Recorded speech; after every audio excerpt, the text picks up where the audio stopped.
Welcome back to the Fanatics Media e-commerce TV program. We are here every week with tips and tricks from the biggest names across the e-commerce universe. We have had a lot of people talking about selling, a lot about optimization, a lot about sponsorship, and a lot about what types of products to pick and how to get them there.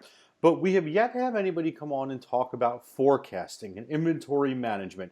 And those things are really important. We don't talk about them a lot. And yet the difference between doing that well and doing that poorly could be thousands upon thousands of dollars, hundreds of sales. And especially as you're getting into the holiday season, we really wanted to make sure we had an expert. So we looked around and said, why don't we just start at the top? So we did. Today's guest is Jeremy Biron. He is the founder of Forecastly. It is a software that is specializing in inventory management, replenishment, talking about when you should get there, how to interact with your suppliers, and it's just a whole lot to do to make sure you are at the top of your game. So first off, Jeremy, thank you so much for joining us today. Hey, thank you for having me on. Appreciate it. So how much does inventory management and forecasting impact your online business? I mean, without a doubt, it's one of the most important things that you can do, or you can focus on, I should say. And it's also one of the easiest things to forget about. It's one of the common mistakes that I see all the time is companies are so focused on growth and so focused on bringing on the next best product, right? And searching for what else is out there that they forget about the inventory that they already have. And when you say it's one of the mistakes you see most often, what are the mistakes you are seeing made that you think to yourself, well, why are you doing that? There's such an easy solution to this problem. Well, as it pertains to inventory, I mean, we could go on and on about this as far as e-commerce in general. Please go right? on and on. Don't let us stop you. But we'll kind of start here with inventory. And one of the things I see most often is that folks they don't learn about it. It's just a matter of wanting to learn. And it doesn't have to do with being a new seller or being an experienced seller or being a small seller versus a large seller. It's kind of the folks that are most successful are always out there constantly trying to learn and planning ahead. So they're trying to figure out, all right, what is lead time? How does that affect my replenishment? What is safety stock? And why does that matter? Why does that matter to my business? And then also diving into the numbers of what products are producing the most profit every month? What products are just sitting on the shelf and tying up cash for my business? Those are all very common mistakes. But there is definitely a differentiator between folks that are out there and probably watching this and saying, hey, yeah, I want to learn more about that. And then there are the other folks that think that they know everything already, right, and they don't try to learn more and try to dig into the concepts. That's not just with inventory management. I mean, I see that with searching for new products on Amazon. What are the latest trends? Talking about marketing, right? Trying to go out there and understand the concepts behind the new things that are out there in marketing.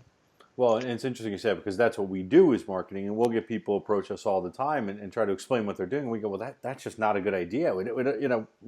Have you done this before? And they said, no, I saw one webinar. And you go, well, it takes a little bit more than that. You just mentioned a term that we haven't heard in a long time, and I don't know that most people have heard: safety stock. Talk to us a little bit about what that means. So safety stock is what some people refer to as a buffer, right? So I think that I'm going to sell 100 units of an item in the next 30 days. But you know what? I might sell 120. So you need to have some type of a buffer in there, right, to account for variability in demand, variability in your lead time. So you thought that your manufacturer was going to be able to ship the product out the door to you and have it received at your warehouse, or Amazon's warehouse in most of our sellers' cases. And maybe it takes 17 days instead of 15 days. Well, now you have a 2-day window where you're at risk of having a stock out. And that's a pretty serious issue. And it's all about variability that causes stockouts. So safety stock is there. Safety stock is there as a buffer to account for these variations on either lead time, demand, or unforeseen circumstances. And where is kind of the dividing line between safety stock and having that buffer and having too much inventory just sitting there accumulating dust? Mm-hmm. That's an awesome question, because I hear a lot of inexperienced e-commerce companies say, "Oh, well, I don't have stockouts because I carry 90, 180, whatever that number may be, days of inventory on hand." Well, that's all inventory that's tying up cash for your business. That's an asset that's sitting on that shelf that isn't turning over and making you more money. So that's a great question, and it's a very difficult question to answer. Now, a lot of it depends on lead time. So Yep. let's use an example. If you have a product that has a 30-day lead time, and what I mean by lead time is from the day you tell your manufacturer or wholesaler or supplier that you want to purchase products. So you Right. give them a purchase order to the day that it's actually received at your fulfillment center. So you can ship it out the door to a customer. Let's just say that that's 30 days. Well, you should have at least this number is debatable, but you want to have 2 times or 3 times your lead time on hand Okay. when you place a reorder, right? So, all right, I want to order 90 days worth of inventory if I have a 30-day lead time. But then to get back to your question, the safety stock. Well, safety stock ties back to a lot of different things. How long is that lead time? How variable is your demand? Right. And it's a very difficult question to answer if you're just looking at Excel reports. If you have a software to help you, that's why we exist, right? Because it's hard to know how much variation is there in your demand. What is the likelihood that your lead time is going to go longer than expected? But if we were just to pick a number and my lead time was 30 days, I would say, all right, how about a week? So each business is different. They have different capital requirements. All right, we have extra cash on hand. We can have an extra week or 2 weeks of inventory as a buffer. So if you didn't have software to help you, you can throw out a number in there and factor that in.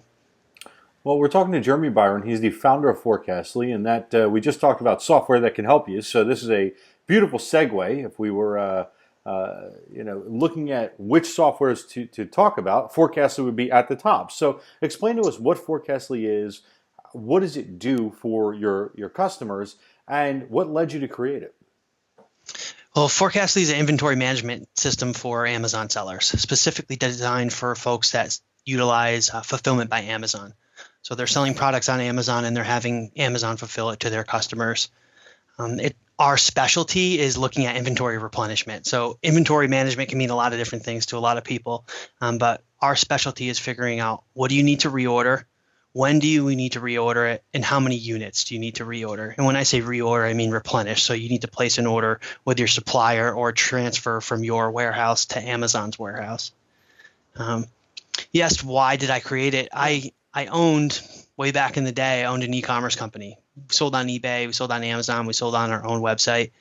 And I started we sold office supplies, and I started utilizing fulfillment by Amazon. And I'm like, wow, just like most sellers, my sales went through the roof.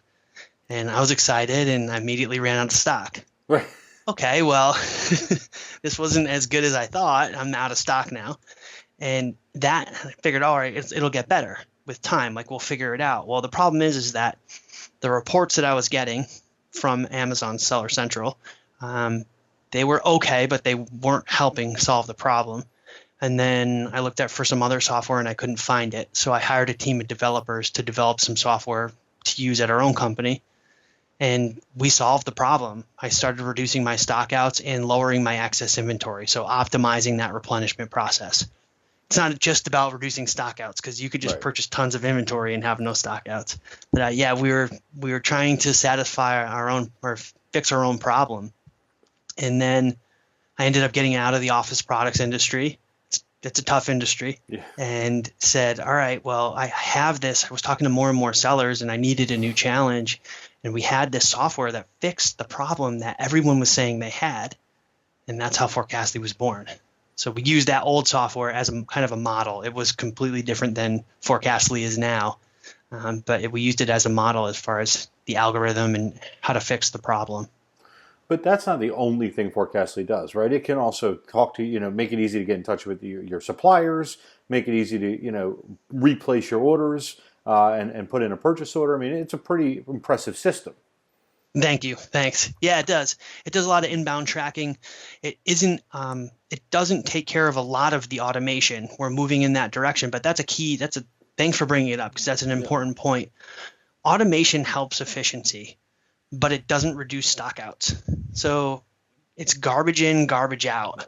If you can't figure out what you need to replenish and what, more importantly, when you need to replenish an item, it doesn't matter if you have the most automated process in the whole world where the computer just sends a PO right to your supplier and it shows up at Amazon's door, because it's going to be late and you have a stock out, or you bought too little or too many units.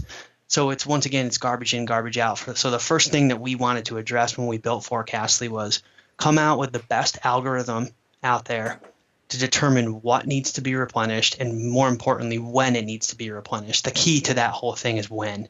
That's the main reason why you have stockouts, is because you didn't replenish on time.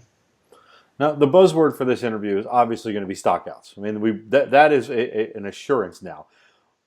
What do you see when people are making the most mistakes that cause stockouts, and how does stockouts really impact you on Amazon? Sure.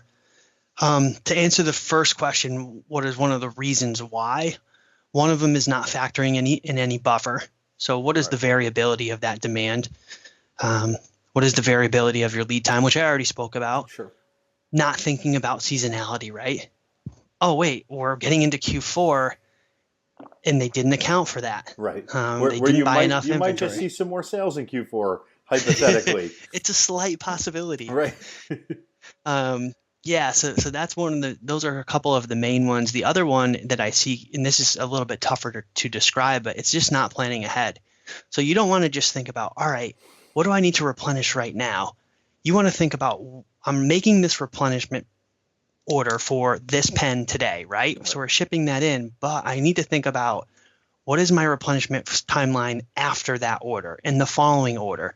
This is really important in Q4 because,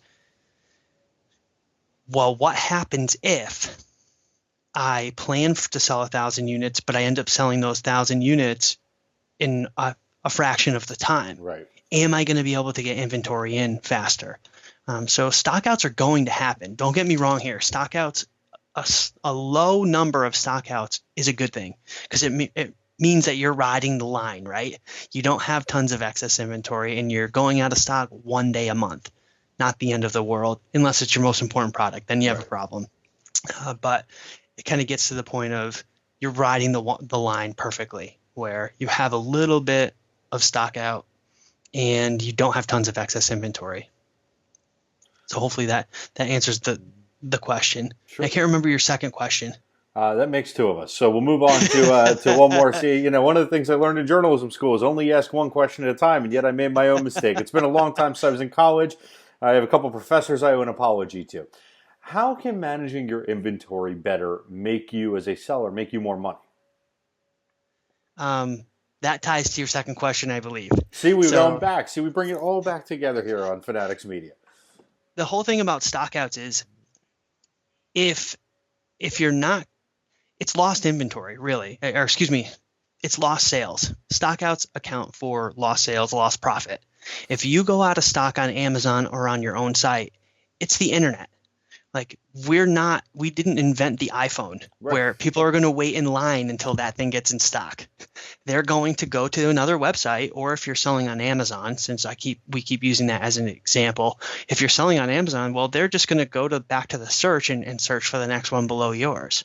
If we're selling these pens, great.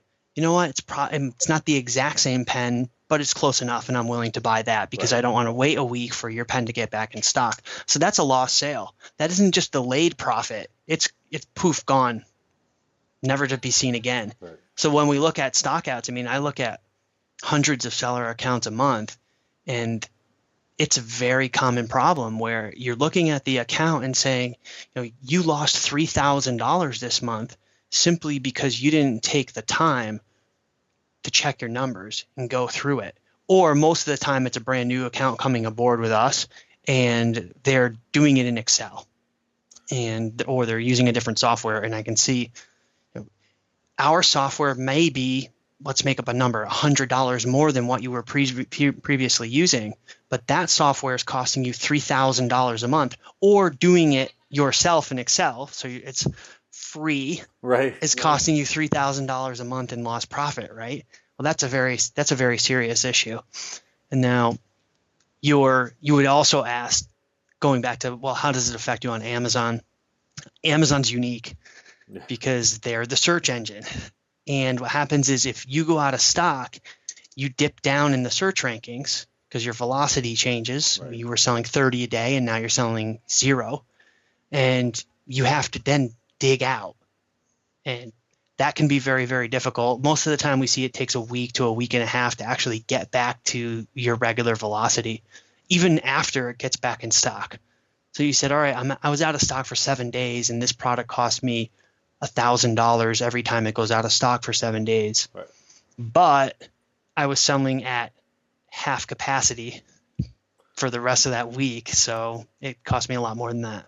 Well, it could also cost you more money because when you hit that dip, then you likely have to increase your PPC buy to get back to where you were, to get back to the ranking. And so it becomes a thing where you maybe didn't budget 500, 1,000, 1,500, $2,000, depending on, what your advertising budget is for that stock out. And had you put yourself in a situation where you didn't have a stock out, where you were replenished in time, that's money that could have gone directly to product, which was already had sales velocity, as opposed to trying to bring yourself back up from this hole you put yourself in. You answered your own question on that one from before because you answered it better than I did, because you asked, well, what is one of the things that you see from successful sellers versus unsuccessful sellers? And a lot of folks don't take the time to learn those concepts. They think, well, it's just a stock out. And I hear a lot, it was inevitable. Yeah, there were manufacturing delays. It was inevitable. It's a new product. There was nothing else we could do. Well, yeah, right. If you understood and you researched, then that you would have accounted for what's called variability in demand, right. And they don't do that. So yeah, but you answered the question. Most folks don't understand how much stockouts are actually costing them. Well, yeah, and you are right. There are going to be variable issues when you're dealing with the manufacturer, especially when dealing with a new manufacturer. But that's when it's probably a good time to really get a feel for what is the actual process and turnaround, and not just assume when a manufacturer says it's 30 days that it's 30 days. Because we've talked to a lot of people who deal with China, and sometimes 30 days is 45, sometimes it's 60. Sometimes the product that comes for you to inspect that you think 2 weeks later is going to be in stock isn't the product you ordered. So don't just make assumptions, I would argue, that just because a factory tells you, oh, you're 30 days out, that you're actually 30 days out.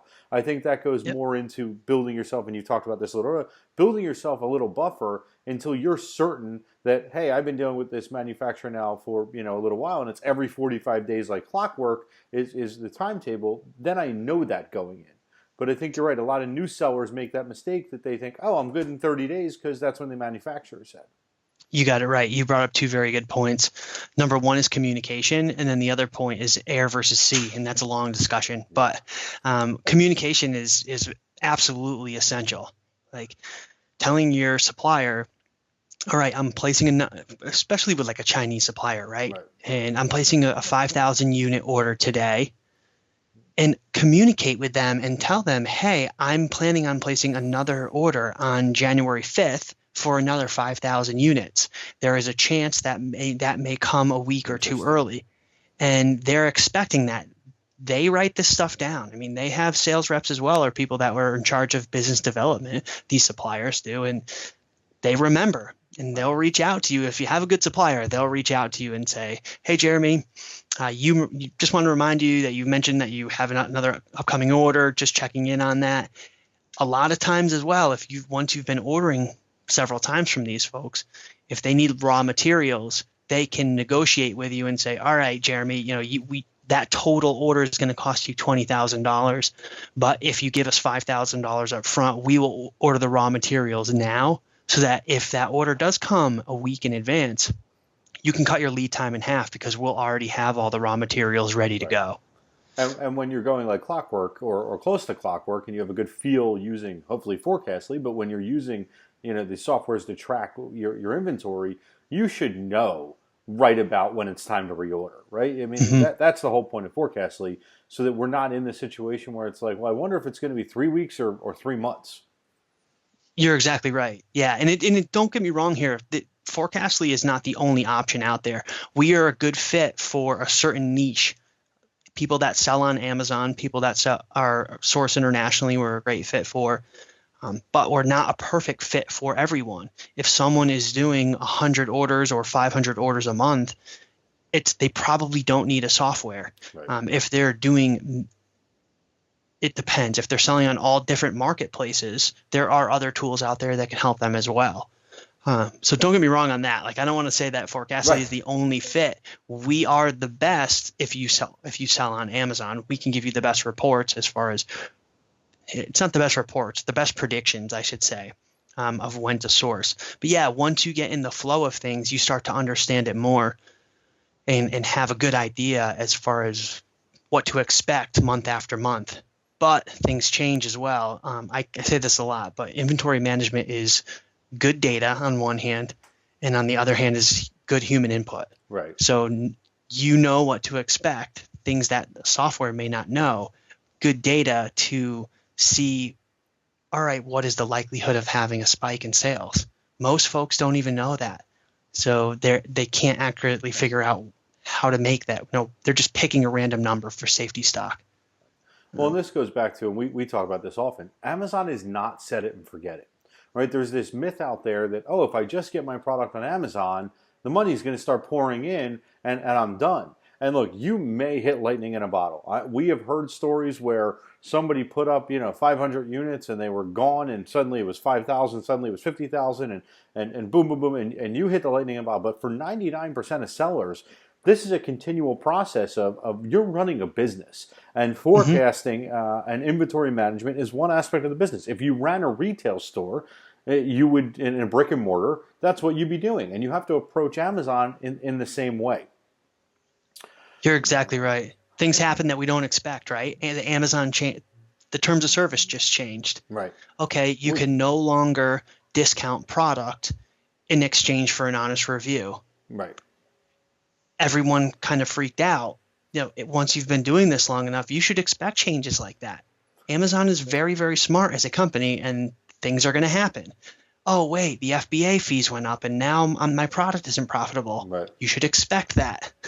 Well, it's interesting to hear that, because one of my questions is that Amazon now changed their warehouse fee structure, and there are rumors that they're going to change the warehouse time frame before different fees kick in coming up here in 2017.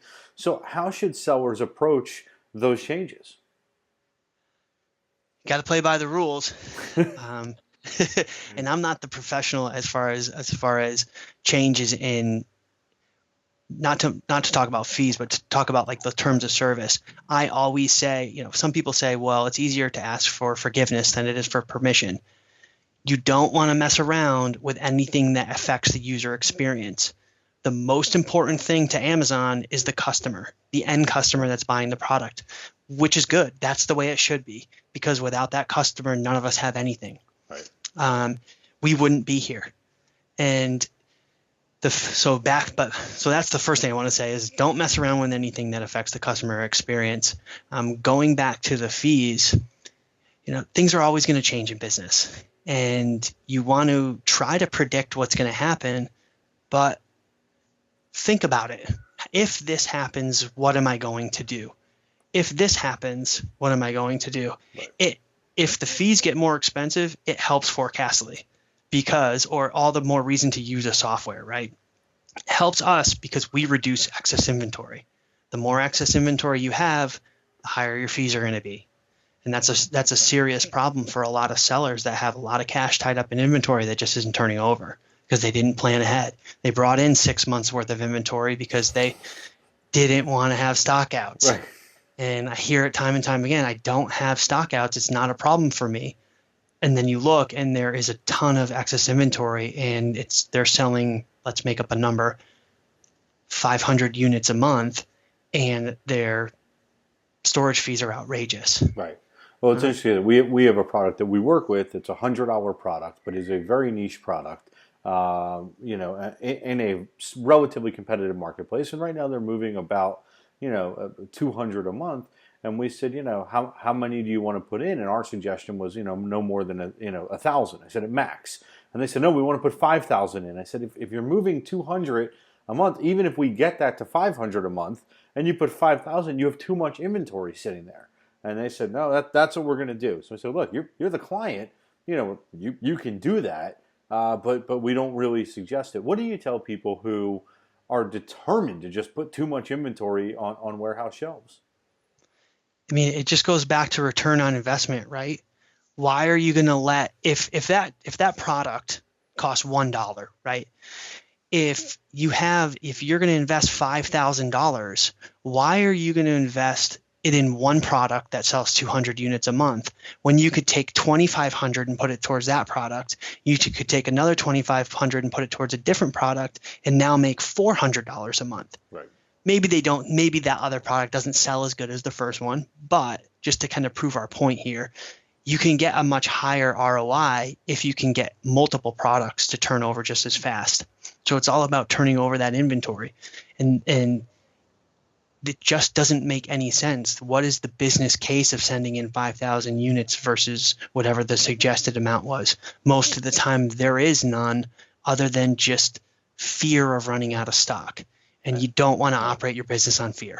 And I think some of it can be ego. And you want to take ego out of it, right? Because in essence, you're stomping your feet and saying, we've got 5,000 units, we're ready to sell. And you're like, but ready to and selling are two totally different things, right? That is a different conversation. Being ready is vital, but having an audience to buy those products is also vital. And if the numbers don't match up, you've said it a few times, I just want to repeat it, that you're wasting, your ROI and you're mismanaging your capital.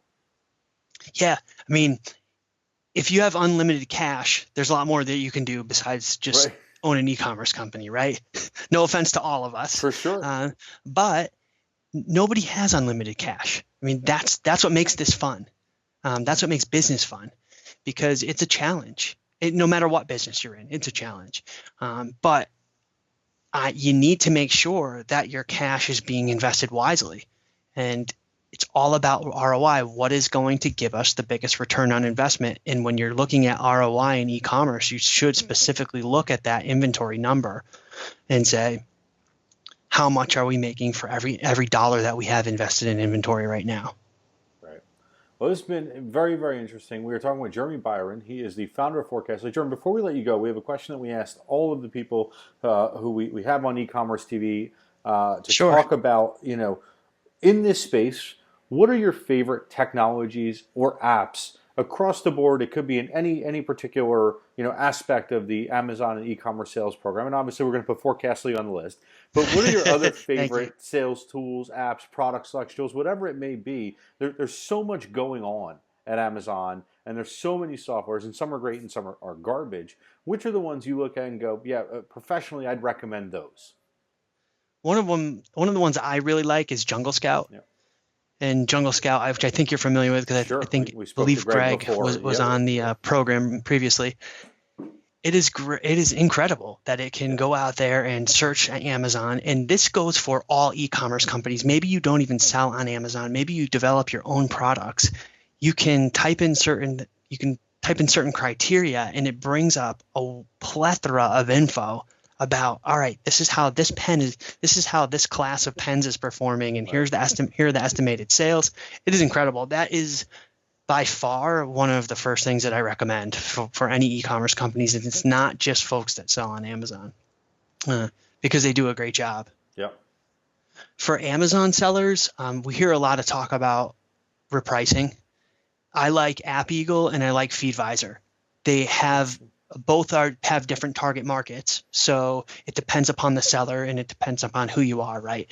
So App Eagle is a fit for some companies, FeedVisor is a fit for another. And they both do an outstanding job, and that's not something that you want to mess around with, because if you get your pricing wrong, you get a lot of things wrong. No, you're costing yourself money, and you're losing the buy box argument. It's one of those things where, and you say it sounds silly, but a dollar matters, right? Doing your product could even be a dollar high or a dollar low, and it could impact thousands of your sales. So I do think that's a vital situation. And then the last one that I'll mention is kind of a combo, and that's Xero for accounting, and that goes along with that is a product called A2X. Okay. So it's Amazon to Xero. And I believe it's A. If you search A2X, the number 2, it comes up. And what that does is it takes all of your feed info for your payment info coming from Amazon, and it feeds it right into your accounting software. It saves a ton of time. It allows you to have more accurate profitability tracking on a monthly basis inside of your accounting software. And for someone that's been selling on Amazon for 10 years, I used to literally sit and look at my payment spreadsheet and type by hand into QuickBooks at the time. This is 10 years ago. Type that summary in. It's come a long way, and that product has saved us a lot of time. It's really easy to use, and I run into a lot of sellers that absolutely love it. So if you're a medium-sized or bigger seller, how much should you set aside each month to pay for the softwares that you really need? That's a great question. I can tell you that a couple $1,000s or a few $1,000s a month, if you're doing $4 million a year, is not a big deal. Right. I don't think it's as easy to say, here's how much I sell revenue-wise, because personally, I don't care about revenue. I can't tell you the number of $1 million a month companies that I speak with that just aren't making any money. And then I'll speak with companies that only sell on Amazon. They have very unique products, and they sell $100,000 a month, and $80,000 of that is profit. So to go back to the question here, I just challenge everybody, look at return on investment. So there is great software out there that costs you $2,000 a month or $1,000 a month, and if it's giving you an ROI of 3, 4, 5, 10 times, well, that's an investment in your business. Yeah, it's an investment. And we spend, even as a software company, several $1,000s a month on other software because it gives us an ROI. Right. Well, this has been particularly enlightening. I want to thank you, Jeremy. Jeremy Biron is the founder of Forecastly. If you are a seller that's doing a few thousand products a month or multiple products, get on this software. You want to see why you need product, when you need product, and don't let stockouts impact your business. There's no reason. Jeremy can fix that for you. That's what he does. Thank you very much. I appreciate you having me on. We appreciate it, and hopefully we'll talk to you next year with some new updates and some new fun stuff on the automated side of Forecastly.